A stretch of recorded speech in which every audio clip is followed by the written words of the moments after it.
just too little of what the world needs. 2 years ago, in December of 2017, I came home one day with my daughter. We had been shopping for Valentine's Day gifts, and I got home and my son mentioned Dad hadn't come home, and we couldn't find him. After looking in the places that we thought he might be, I finally went and tracked his phone, and I went to go look for him, left the kids at home, and I found him in a parking lot of a country church, and he had completed and ended his life.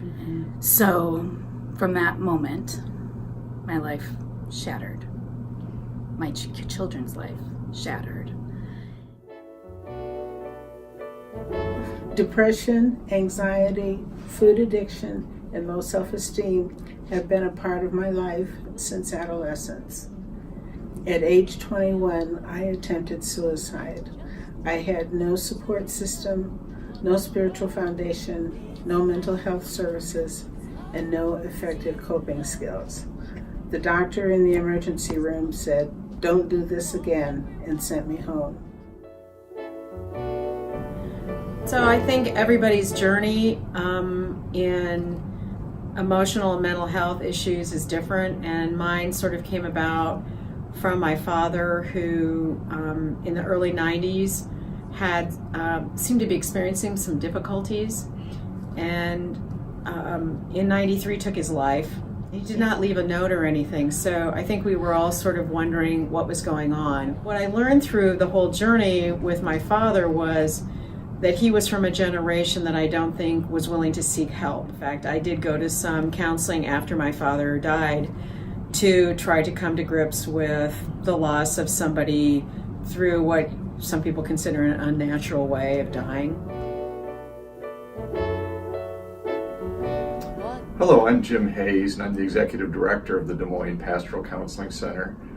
And I'm here today with Dr. Kelly Hill, our Clinical Director, who's a licensed child and adolescent psychologist. Kelly, we just heard some pretty difficult stories. You probably hear stories like that every day and try and figure out ways on how to navigate when you're hearing those stories. Can you tell us a little bit about that? We certainly do, and we often say that depression is very common and very serious, but also very treatable. So at the center we have a multidisciplinary team, and the clinicians use a variety of research-based methods for their counseling. So, and we also offer a wide range of services. So we have, besides counseling, we also have psychiatry, psychological testing, spiritual direction, career counseling. So we offer a lot of different types of services and a lot of different classes as well, like Cool, which helps kind of destigmatize the idea of counseling for kids, because it sounds cool and it's, can be fun, but also it's an acronym that stands for Children Overcoming the Obstacles of Life. So we provide an environment for children to feel comfortable, but also get some therapy to help them with some of their depression and anxiety and sometimes suicidal thoughts as well. Definitely the highlight is the paint wall that we have here. We're kind of known for that as something that's unique and special for the kids. It's a great metaphor. I'd have to say, for me, on a humorous point as an administrator, I don't know if it's true or not, but we own our own building now here in Urbandale, so we can do what we want with that paint wall.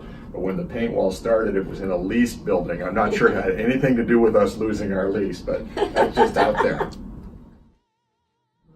So pastoral counseling, for the counselors is more of a type of a holding environment, and then also helping people work through existential issues. So, for example, a woman might be struggling between possibly pursuing a divorce in an abusive marriage, and that might create some existential issues for her. The center is a huge asset to the community. I personally have used the center in two ways. When I just recently moved to this community to start a new life for myself and my kids as we're going through this grief journey. And one of the first things I did is went to a support group for survivors of suicide here. In addition, I've had my daughter go to therapy sessions here. She has a long way on her grief journey as well, and she felt extremely welcome and open here, and just the environment for the children was above and beyond anything we had visited before. And we've been through multiple settings of therapists, and this is one environment that you feel immediately comfortable. I am a longtime client of Des Moines Pastoral Counseling Center. I rely on my counselors' expertise, compassion, support, encouragement, and guidance. Thank you to everyone in this ballroom. Your contribution to Women Helping Women goes a long way in helping underinsured and uninsured women and girls. Death. And so when people came to me that were on the center board and said, would you be willing, I don't think there was a hesitation at all to say yes. I just really believe in it. It doesn't matter, rich, poor, young, old, beautiful, struggling, successful, not successful. Your emotional mental health is very important. And I'm so glad and grateful the center is here to do that in central Iowa.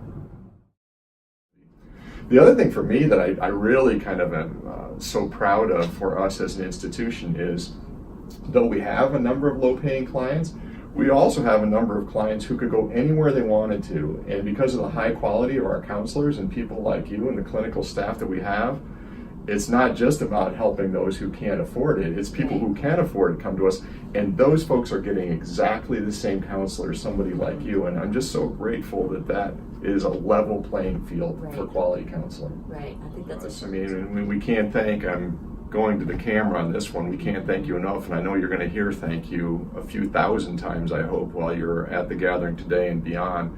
You are helping so many people in our community through to reach hope and healing, and you're literally saving lives. We really appreciate it. No, not just for some, but for everyone.